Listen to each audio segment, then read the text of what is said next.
Olá, meu irmão, que a graça e a paz do Senhor Jesus Cristo seja com você, que a graça e a paz do nosso Deus esteja na sua casa, com a sua família, que Deus abençoe o teu lar.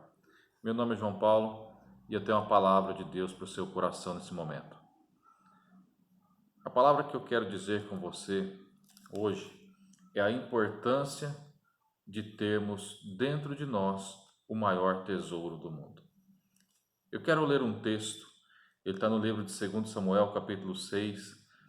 Eu irei ler o versículo 9, o 10 e o 11. Diz assim: E temeu Davi ao Senhor naquele dia e disse: Como virá a mim a arca do Senhor? E não quis Davi retirar para si a arca do Senhor para a cidade de Davi, mas Davi a fez levar à casa de Obed-edom, o geteu.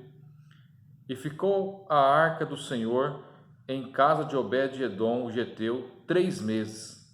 E abençoou o Senhor a Obed-edom e a toda a sua casa. Meu querido, para que nós possamos entender um pouquinho dessa história, há um tempo atrás, antes desse acontecimento, a arca havia sido tomada pelos filisteus, quando o Eli, o sacerdote Eli, ele entrou numa batalha e perdeu aquela batalha e a arca foi tomada. Depois que a arca foi tomada, ela saiu e voltou novamente para Israel. Ela foi tirada e foi trazida novamente para Israel. E ali em Israel, ela foi deixada de lado por um tempo. E a arca de Deus, ela simbolizava para o povo de Israel o tesouro nacional de Israel, é onde se encontrava a presença de Deus. Então, o maior tesouro que Israel tinha era a presença de Deus. E a arca estava ali simbolizando isso. Então ela era colocada no templo e as pessoas iam até o templo para adorar a Deus. Então quando Davi ele assumiu o reinado, quando ele estava já tendo um reinado sobre Israel, ele decidiu então trazer a arca de volta. E ele a foi buscar. Quando Davi foi buscar a arca, ele colocou ela sobre um carro novo e veio trazendo para a casa dele, para a cidade dele, onde ele havia edificado. Ao meio do caminho, os bois tropeçaram e Uzá, um dos homens que estavam com Davi trazendo a arca, foi segurar a arca. Mas lá em Deuteronômio diz que ninguém poderia tocar na arca, porque se tocasse na arca, morreria. E Uzá morreu. Bom, eu não estou aqui para contar apenas essa história para você, mas eu estou aqui para chamar a sua atenção para os dias de hoje. A arca simbolizava a presença de Deus. Quando Uzá morreu, a Bíblia diz assim: E temeu Davi ao Senhor naquele dia e disse: Como virá a mim a arca do Senhor? A pergunta que eu faço para todos nós hoje é essa: como virá até nós a presença de Deus? Como virá a mim? Como irá a você a presença de Deus? De que forma? De que maneira que a presença de Deus vem até nossas vidas? Bom, em primeiro lugar, a primeira resposta para essa pergunta é que a presença de Deus só pode vir até nós, só tem condições de chegar até nossas vidas por intermédio de Cristo Jesus. Então a arca hoje em nossas vidas, ela só pode chegar até nós, essa presença de Deus, nós só podemos recebê-la porque Jesus Cristo morreu na cruz e entregou a sua vida por nós. Porque Jesus Cristo sacrificou-se a si mesmo como cordeiro e ele se entregou a nós. E porque Jesus Cristo morreu na cruz, a presença de Deus agora pode vir até nós. E ela veio na pessoa de Cristo. Mas Davi também chegou na arca. Davi também alcançou a arca. Davi também colocou a arca em carros novos. e foi levando para a cidade dele, só que ao meio do caminho, a Bíblia diz que Uzá morreu. Aconteceu algo inesperado. E quando aconteceu algo inesperado, veio sobre Davi temor. Porque a Bíblia diz: e temeu Davi ao Senhor. Meu amado, o livro de Provérbios diz assim que o princípio de toda a sabedoria do homem é o temor ao Senhor. Então Jesus já fez o sacrifício. Antes não poderíamos receber a presença de Deus, porque nós não estávamos com nossos pecados perdoados na cruz, agora nós estamos. Agora a presença de Deus vem até nós na pessoa de Jesus. Mas de que forma que eu recebo? Quando Davi pegou a arca, ele colocou-a sobre carros novos e foi levando para sua casa. Mas a arca, a Bíblia diz lá em Deuteronômio, que não era para ser colocada em carros novos, era para ser levada nos ombros. A presença de Deus em nossas vidas não é para ser levada de qualquer maneira. A presença de Deus em nossas vidas não é para ser levada dentro de nós da maneira que nós achamos ou da maneira que nós pensamos que seja mais conveniente. Não. O que nós aprendemos aqui nesse texto é que a obediência ao Senhor deve estar em primeiro lugar.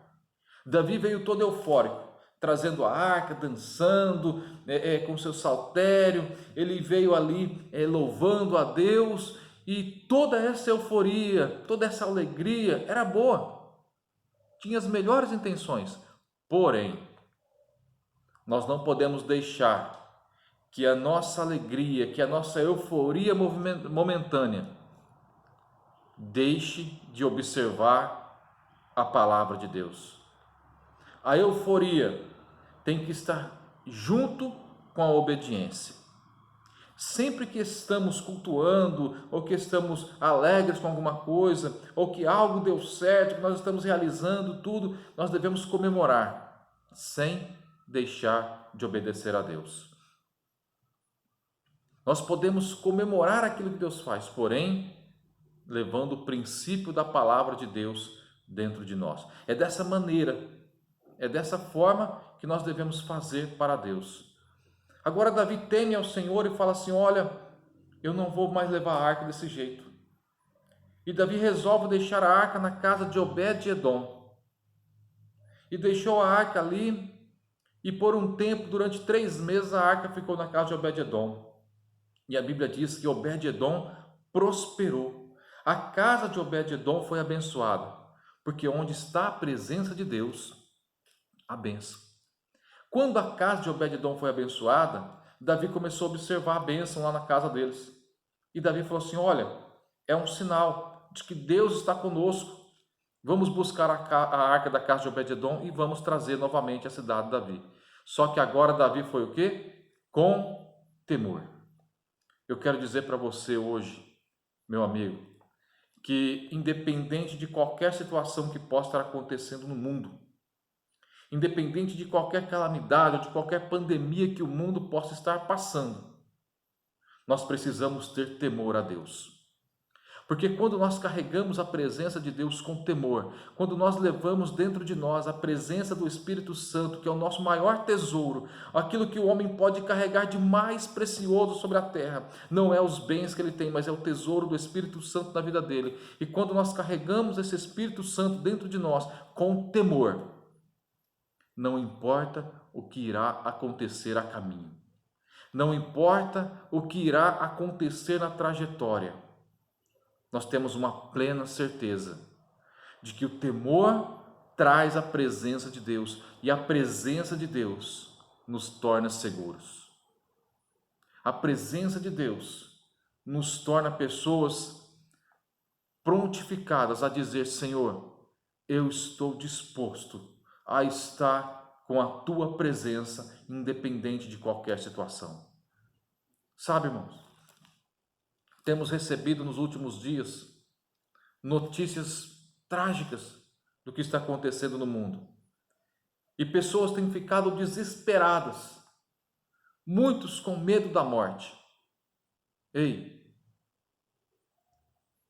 você que está em Cristo, que está disposto a levar a presença de Cristo sobre a sua vida, não se preocupe, não dobre os seus joelhos para se entregar ao medo, não dobre os seus joelhos para se entregar à depressão ou à angústia. Se você dobrar o seu joelho, que seja para orar, que seja para buscar a face de Deus, que seja para buscar a presença de Deus. Meu amado, quantas pessoas foram entregues no passado aos coliseus romanos para servirem de espetáculo a Roma? Quantos homens foram entregues à morte por amor do Evangelho? E eles não temiam a morte, porque eles sabiam que não era o fim, mas era o começo. Sabe, enquanto nós estivermos aqui na terra, Deus vai estar protegendo, Deus vai estar guardando. Você vai levantar a sua cabeça, vai trabalhar, vai levantar animado, vai levar a presença de Deus com você. E se o Senhor, quando Ele prouver de nos tirar dessa terra, você pode ter certeza de uma coisa: terá um lugar melhor preparado para nós. Nós não somos daqui, nós somos embaixadores deste lugar. A nossa morada é no céu, a nossa casa, mansão celestial é no céu. A nossa certeza de vida eterna é ao lado do Senhor Jesus Cristo de Nazaré. Davi retorna à casa de Obed-edom. Ele pega a arca, agora de maneira temente, e leva para a sua cidade. Cada 6 passos ele sacrificava bois e ovelhas. Ele ofertava ao Senhor. Cada passo que ele dava havia sacrifício. Ei, meu querido, que assim deve ser a nossa vida. Cada passo que nós demos, nós precisamos sacrificar algo para o Senhor. E quando eu digo sacrificar algo, não é bois e ovelhas como Davi sacrificou. Não. São os nossos desejos para viver os desejos de Cristo. Nós devemos buscar em Deus a mentalidade de Cristo. A palavra nos dá esperança. A palavra nos dá ânimo, nos dá força. E eu quero encorajar você nesse dia a ter ânimo, a ter força, a buscar a Deus, a se consagrar a Deus. É muito importante nessa hora que o povo de Deus se levante em oração, que o povo de Deus se santifique. É muito importante nessa hora que o povo de Deus venha sacrificar. De repente você tem passado por momentos diante da TV, diante do celular, e Deus está falando com você hoje: olha, sacrifique os seus momentos de TV, de celular, para ler a Bíblia, para me buscar, para conhecer a minha vontade. Nós fazemos tantas coisas que nos agradam, mas a pergunta que Deus faz conosco é a seguinte: como virá a mim a arca do Senhor? Como virá a mim a presença de Deus? Como que eu posso ter e querer de Deus se eu não busco? Se eu não procuro? Buscar-me-eis e me encontrareis, diz o Senhor, quando de todo o coração me buscardes. Ler a Bíblia não pode ser um sacrifício apenas para você. Ler a Bíblia tem que ser prazeroso. Orar deve ser prazeroso, deve estar no seu coração a leitura da palavra e oração. Esse tempo é muito importante. Sempre foi, mas agora, sabendo que a volta de Cristo está muito perto, é muito importante. Então eu quero dizer para você algo muito especial hoje. Jesus ama você. De repente você não está sentindo, você não está vendo, você pode estar pensando: mas será que Jesus me ama? Ele te ama. Mas será que Jesus, ele se importa comigo? Sim, ele se importa com você. Ele se importa com você, ele ama você, ele quer que a arca da aliança, que o Espírito Santo esteja dentro de você permanentemente, e para isso é necessário buscá-lo. O sacrifício perfeito já foi feito na cruz. Vamos orar? Eu quero orar pela sua vida. Amado Deus e soberano Pai, eu estou orando por esta pessoa, meu Deus, neste dia, E, ó Deus, sabemos de tantas lutas que as pessoas têm passado.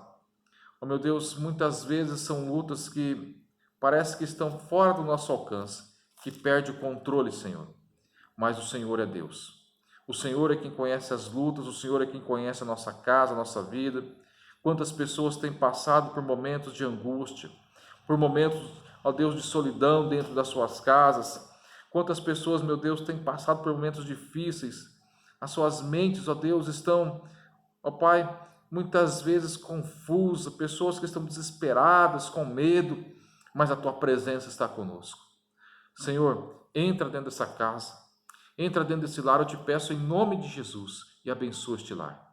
Abençoa esta casa, dê força para este homem, para esta mulher. Pai, essa mulher que tem cuidado de filhos, de marido, esse marido que tem procurado trazer o alimento para o seu lar. Meu Deus, entra nessa casa, abençoa com o teu poder. Derrama a tua providência, o teu espírito sobre este lar. Em nome de Jesus, eu declaro, Senhor, um tempo de bênção sobre eles. Em nome do Senhor Jesus. Meu irmão, que Deus abençoe sua vida. Procure a Deus até você encontrá-lo. E quando você encontrá-lo, abrace-o e permaneça com ele. Procure ter experiência com Cristo. Procure ter vida com Deus. Vida de oração, de entrega, de renúncia, de santidade. Faça da sua casa um templo do Espírito Santo. Que Deus te abençoe. Compartilhe essa mensagem com mais alguém, com pessoas que você ama, para que você possa abençoar outras vidas também, em nome de Jesus. Amém. Fica com Deus.